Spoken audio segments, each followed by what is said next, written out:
Hi guys, welcome to your prosthodontic lecture. Today we speak about components of removable partial denture part 1. That is, we just cover few parts of few components of the removable partial denture. That's major connector and the minor connector and the rest.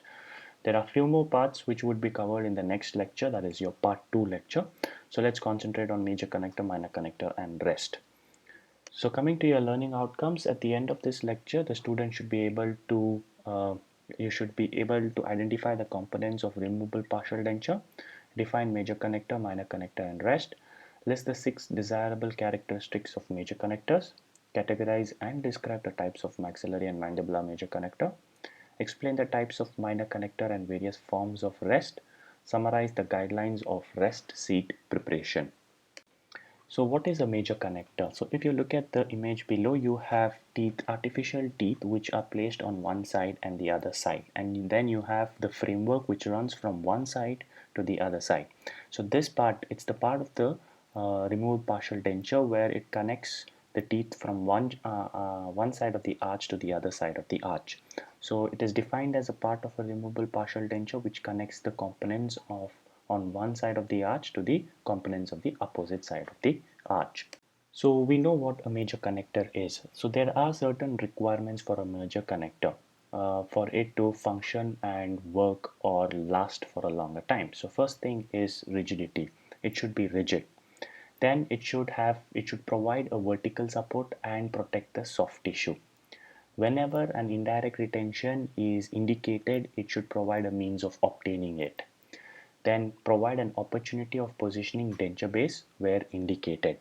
It should be comfortable to the patient. There should not be any food accumulation and also should be self-cleansing.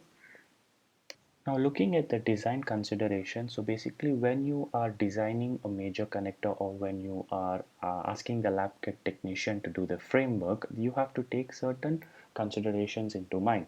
First one is the maxillary and major connector should be at least 6 mm from the gingival crevice. That means when you have the crevice, you should keep away from that crevice 6 mm away from. This is in the maxillary arch. But when you come to the mandibular arch, it should be 3 mm away from the arch. The border of this major connector should always be parallel to the gingival margin, and when it crosses the gingival margin, it should cross at right angles. It should never be it should be rounded to avoid interference with the tongue, and also symmetrical and cross the palate in a straight line. Anterior border should end in the valley of the rugae, and it should not extend on any bony prominences like the tori, that is your maxillary or the mandibular tori. So there are different types of maxillary major connectors. When you come to mandibular, there are about 4 types, but we basically use only 2. In maxillary major connectors, there are about 6 types, and we mostly use all 6 types, but sometimes we give preference to one of the types. So what are the 6 types we see is single posterior palatal bar. As we go on in the lecture, you will understand what they are. Then you have the palatal strap. Then you have the anterior posterior or double palatal bar. Then you have the horseshoe or the U-shaped connector. Then we have closed horseshoe or the anterior posterior palatal strap and complete palate. Now looking at the single posterior palatal bar, as you see there is a bar which runs from one side of the maxillary, one side of the arch to the other side, which is small and which is like a bar. So this is called as the single posterior palatal bar. This bar is usually placed at the posterior region of the palate, hence it's known as the posterior palatal bar. It's a bar running across the palate. It has a narrow half oval cross section, thickest at the center. So there are certain disadvantages with these single palatal bar. One is it is difficult to adjust. Then if there is any kind of bony, it has a poor bony support. That is because it's a small bar running across the palate, so the support is quite less. Then poor vertical support, more rests are required, and it has got a limited use, that is only in Kennedy's class 3. So next coming is the next type is the palatal strap. This palatal strap is much wider than the palatal bar which we saw previously. It should be minimum of 8 mm wide. So if it's less than 8 mm, we would call it as a palatal bar. Anything more than 8 mm is a palatal strap. It does the same as your palatal bar is, but has got a better support, and it connects between from one side of the arch to the other side. It's more versatile and comprises a wide thin band of metal that runs across the palate. So looking at the advantages, first is the indications. Indication is in Kennedy's class 1 and class 3. So palatal strap can be used in Kennedy's class 1 and 3. The advantages is greater resistance and greater rigidity when compared to the palatal bar, and it's got much better patient comfort, distributes the stress over a broad area. It has got increased retention and good indirect retention. Looking at the disadvantages, uh, firstly is a large palatal coverage can cause a little irritation to the patient because it covers more area. Strap cannot be placed across a prominent median suture and causes papillary hyperplasia, and anterior border should be posterior to the rugae. So the third type is your anterior posterior or double palatal bar. It is nothing but a combination of your palatal bar and your palatal strap. So a combination of anterior palatal strap and posterior palatal bar connected by two longitudinal elements. Now, this has an anterior strap which is narrower and a bar which is half oval, which is at the posterior. It has good rigidity but less support. So the indications for this anterior posterior palatal strap is it is used in long edentulous span where there is class 2 and modification 1 arch, when there is a wide separation between the anterior and posterior teeth, and when there is large torici which cannot be operated or surgically removed in such cases, and to avoid complete palatal coverage, and can also be used in class 4. Advantages: rigid, strong, limited soft tissue coverage. Disadvantage is uncomfortable and also limited support from the palate. So the next one is the horseshoe or the U-shaped connector. This is basically given the horseshoe named is because the connector is in a horseshoe shaped. It consists of a thin band of metal running along the palatal surface of the posterior teeth and extending onto the palate tissues for 6 to 8 mm. Anteriorly, the metal covers the cingulum of the present teeth. This actually helps in indirect retention. Indications are when many anterior teeth are to be replaced in presence of tori, excessive vertical overlap of anterior teeth. Advantages: strong, moderate indirect retention and support. Disadvantages is less resistant to flexing. When vertical forces are applied, it tend to straighten. So we have the next one called the closed horseshoe or the anterior posterior palatal strap. Basically, it's the same as your horseshoe. It's called a horseshoe because there's one metal strap which runs at the posterior part. The strap of the metal that extends between the two open ends of the horseshoe. Center of the palate is left uncovered. Border should be 6 mm away from the gingival margin. Placed as far posteriorly as possible, but not touch soft palate. So the indications are used when numerous teeth are to be replaced, class 1 and class 2 cases with anterior tooth replacement where torus is present. Advantage is additional strength due to L-beam effect, greater support from palate. Disadvantage is interference with phonetics, annoyance to the tongue. The last one we come to is the complete palette. It covers the entire palette. As shown in the figure, you can see it has been covering the entire palette. Maximum rigidity and support is given. This is because the palette also takes some amount of support, and also the teeth, the abutment teeth, take some amount of support. So there is maximum rigidity and support. Anterior border should be 6 mm away from the gingival margin or extend up to the cingulum of the anterior teeth. It can be constructed using all acrylic, combination of metal and acrylic, or all cast metal. So now we finished the maxillary major connectors. We come across to the mandibular major connectors. We have about 4 types: lingual bar, lingual palate, these lingual plate. These are the most commonly used. Now, which one to be used in what case? As I go in the lecture, you will understand. The Kennedy's bar or double lingual bar is very, very rarely used. In fact, it's obsolete, and also the labial bar is quite rarely used only in one specific condition a labial bar is used. Design consideration: border must be at least 3 mm away from the gingival margin, as we also discussed previously in the design consideration of connectors. So for maxillary it is 6 mm and for a mandibular it is 3 mm. It should have adequate clearance for tongue. If not, any hindrance with the tongue tends to uh, make the tongue go towards the major connector and may lead to ulcerations on the tongue. They are longer and narrower than palatal connectors, and relief is given in all cases. So lingual bar. Now lingual bar is the most commonly used and the most comfortable mandibular major connector. So it's most commonly used. It is a half pear shaped in cross section and minimum of 8 mm clearance from the floor of the mouth. That means to say, when you measure from the floor of the mouth to the gingival margin, there should be 8 mm, more than 8 mm distance to place this lingual bar. Minimum height of major connector should be at least 5 mm. It should be placed as inferior as possible. Advantages: easy to fabricate, has mild contact with oral tissue. Disadvantage: cannot be used in cases of tori. With limited vestibular depth, the bar tends to flex.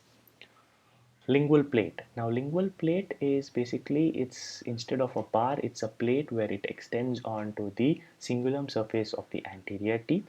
When you measure the distance between the sulcus to the gingival margin, if the distance between these two is less than 8 mm, then you would give a lingual plate. It is superior border extends to up to the cingulum. As I said, superior border is scalloped and has an intimate contact with teeth. With large embrasures and spacing, the superior border is made to dip down so that it is not visible externally. Indications: when most posteriors are lost, when additional indirect retention is required, remaining teeth are not periodontally sound, no space for lingual bar, bilateral distal extension, and excessive vertical ridge resorption in class 1. Advantages: most rigid and stable when compared to lingual bar. It provides an indirect retention which is not seen in a lingual bar, and additional tooth replacement. Disadvantage: decalcification of tooth structure. That is reason because it is on the cingulum of the anterior teeth, and irritation of oral mucosa. Next, coming to double lingual bar. It is a mild portion is taken off. Lower part is pear shaped, upper bar is half oval, 2 to 3 mm high and 1 mm thick. It should dip into the embrasures. Two bars are connected with the help of a minor connector placed between the canine and the premolar area, as you see in the image. Indications: in large interproximal embrasures, in large diastema, provide indirect retention, horizontal stability. These stabilization, these are the advantages. Disadvantage is interfere with free movements of the tongue because there are two bars. So hence the tongue feels a lot uncomfortable, and there will be food lodgement or entrapment may occur. Labial bar. Labial bar is the bar which is placed on the labial side instead of the lingual side, as shown in the picture. So this is done uh, when you have uh, retruded teeth. That is, the teeth are lingually uh, placed, or the teeth are lingually tilted. In such conditions, you cannot give a lingual bar, hence you provide a labial bar. It is placed on the labial surface but is broader and thicker than a lingual bar. Half pear shaped, runs along the mucosa labial to the anterior teeth. Indication is when the teeth are lingually placed, when inoperable mandibular tori, that is, you have a large tori in such cases. Disadvantage is poor aesthetics, tends to distort lower lip and patient discomfort. So now coming to minor connector, we finished with the major connectors, we move on to minor connectors. Minor connectors are nothing but they are a linkage between the prosthesis and the rest, a linkage between the major connector and remaining parts of the prosthesis, such as clasp, rest, indirect retainers, and denture base. It transmits stress to another component so that there is no concentration of load at any single point. That is, any kind of occlusion, the entire framework takes the bearing of the load instead of one single part of the framework. There are four types of minor connector. First one is joint join the clasp assembly to the major connector. Second one is join the indirect retainer or auxiliary rest to the major connector. Third one is join the denture base to the major connector, and fourth one is serves as an approach arm for a vertical projection or bar type clasp. In this picture you can see that the green color marked lines which you see, where you have the major connector and then you have the clasp. The in between the clasp and the major connector, the green lines are what is the minor connector. So this one is the minor connector joining the clasp assembly to major connector. The second one is the minor connector that joins the indirect retainers or auxiliary rest. So you see some of the parts of the framework which runs onto the tooth. So from the major connector there is a small arm extending which is gone over the tooth. The part which is on the tooth is called the rest, and the one which is joining the major connector to the rest is your minor connector. Then you have is the minor connectors that join the denture base to the major connector. Three types we have: lattice work construction, mesh construction, sorry, and beaded wire or nail head minor connectors. Now looking at the lattice type, so uh, this is lattice work construction. The advantages, you see those bars running over the edentulous area. This is the lattice type. They are 16 and 12 gauge. Advantages are: provides the strongest attachment of acrylic resin denture base to the removable partial denture, easiest to reline if necessary because of ridge resorption. Then you have is the meshwork. The difference is lattice is just one line crossing. Meshwork is like a mesh which is seen on the right side of the image, and on the left side you see the lattice type. Main drawback is that it is more difficult to pack acrylic because the acrylic has to move inside or squeeze into those meshworks. Resin down because more pressure is needed against the resin to force it through the small holes. It also does not provide as strong an attachment for the acrylic denture base as compared to the lattice framework. Now the last one we have is the beaded wire or the nail head retention minor connector. It is used with metal denture base which is cast to fit directly against the edentulous ridge. It's indicated when interarch space is limited and the acrylic resin itself uh, would not have sufficient strength to withstand the force of the occlusion. Retention of the acrylic resin is obtained by projection of metal on its surface. This projection may be in form of beads, wires or nail heads, and it's the most hygienic. Shortcomings: difficult to adjust the metal base, cannot be adequately relined in case of ridge resorption, and weakest attachment to the acrylic base. Now let's come to the last part of this lecture, that is the last part of the major connector in this lecture, sorry, last part of the framework in this lecture, which is the rest and the rest seats. According to McCracken, rest any unit of partial denture that rests on the tooth surface to provide vertical support. So what you see, the extension of the framework onto the tooth, which you can see in the images, that extension which is lying on the tooth is the rest. Rest seat, uh, the prepared surface of abutment to receive the rest. So whenever any preparation which is done on the tooth where the rest is going to lie on this, that preparation is called as the rest seat or the rest seat preparation. Now classification or types. According to McCracken, we have occlusal, lingual, incisal and lingual or cingulum, and according to Stewart we have primary rests and secondary or auxiliary rests.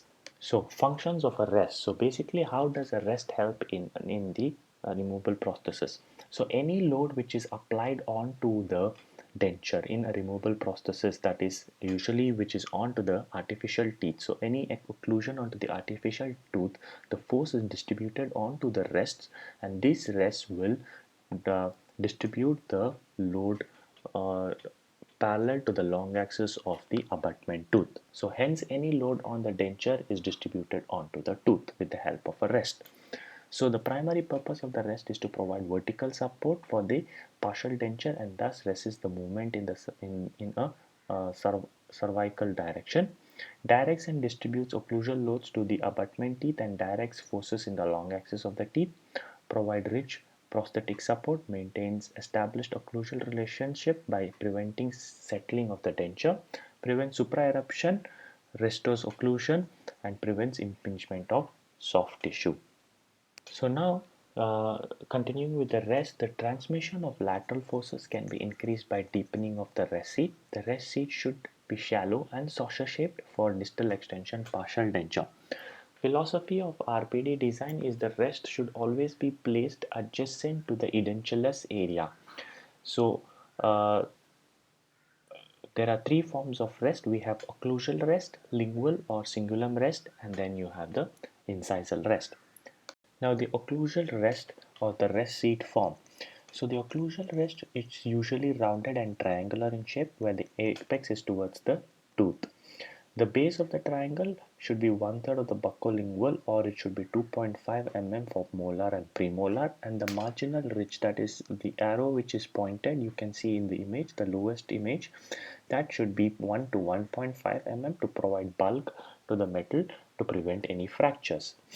The floor should be inclined towards the center and the angle formed by the rest and the minor connector should be less than 90 degrees. The floor should be concave or spoon shaped, no sharp edges or line angles, prevent horizontal stresses and torque. Next one is the cingulum rest seat form. This is a V-shaped which is placed on the canine. If the canine is not present, then you place it on a incisors, usually the central incisors. It's a V-shaped where the V-shaped angulation is less than 90 degrees and it's slightly rounded and you avoid sharp line angles. It should be 1 mm in depth and should be placed on a tooth structure, a sound tooth structure or restorations, and avoid on amalgam restorations. So now the lingual rest seat, the lingual rests are a little different from your occlusal rest, but they are similar as they are spoon shaped.